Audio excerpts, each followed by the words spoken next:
towards you, and you back. So it's hard to do it slower because they're there. Yeah. But essentially, when you throw it, you're trying to hit this top part of the bungee. Yeah. So between two fingers, the top here, and you roll it over and catch it between the next two, and then you roll it back. So over the back of the middle finger, catch it between the next two fingers, and roll it back up. And you just want to be able to get that so that you can do it between the two. Yeah. So you're rolling back and forward. So then what you get is, you can actually just roll them forward and catch them, and you've got like a wee trick there, yeah? Or you can roll them backwards and forwards. The trick I showed a minute ago is when you roll them backwards and forwards and rotate your wrist. So that's just backwards and forwards but rotating my wrist. So it looks like it's a perpetual motion. Yeah? Spin. So what you're going to do here is, you've got the weight at the back to you like that, so it's pitched over your finger, and you've got your thumb in the back end of it, yeah? So if I was then to press my thumb down, yeah, so yeah, backwards. So it's like you're getting the weight of it there, yeah? You get the weight of it, and as you feel the weight against your thumb, that's when you press back on it, yeah? So this is a pose that one you're going to drop, like you're going to chop. Like you're going to chop wood like this. That's the end position, and that's that position. But in the middle, you let go of it here, you turn your palm up, and it hangs between your finger and your thumb. And then with momentum that rolls forward into the hand. Yes. Yeah? So that's the mechanical part of it. You start here, you open your hand and it does that, and then you go the rest of the way. But if you do that all as one, it does that. If you only hold on with these two fingers.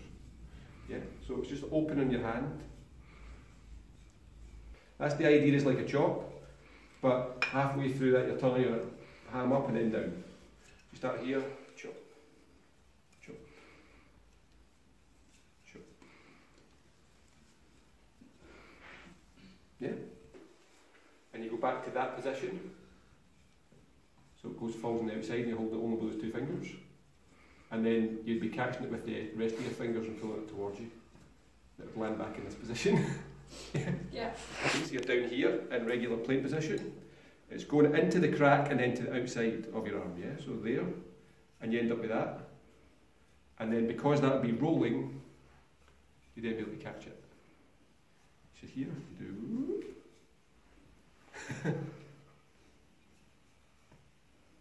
No. Yeah. The video might make more sense when you full flip, yeah?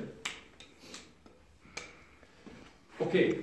Next one is underhanded to the outside, so that looks like that, which is a really easy one for playing and kind of going don don, ha, you know, like that kind of thing, make it look really cool. So this one starts, you're underhanded, like so imagine you're like this and you're going to chuck a frisbee but your hand turns over at the end. So imagine that idea. So the same gap is going to be going in there again. So you're here, and as you throw your hand across, it falls into that gap again, see? Yep, and then now turn your hand over, and the bachi should follow it.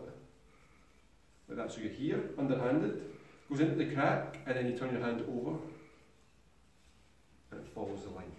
So at first it's probably going to go like that, and do a really weird arc. That's just because it's not smooth yet. It's just about then putting momentum into it, and it won't have the chance to do that. If you try and control it all the way, it's going to go like that. Yeah? So you want to be start underhand, as though you're throwing it away, it goes into here, and then you turn your hand over, and it's back. You go back towards yourself, you end up in the cup position, and then you go to the out position. If you put them together, you end up with back and then to the side. And then you just present it to the audience sideways on, and it looks like a flat spin both ways.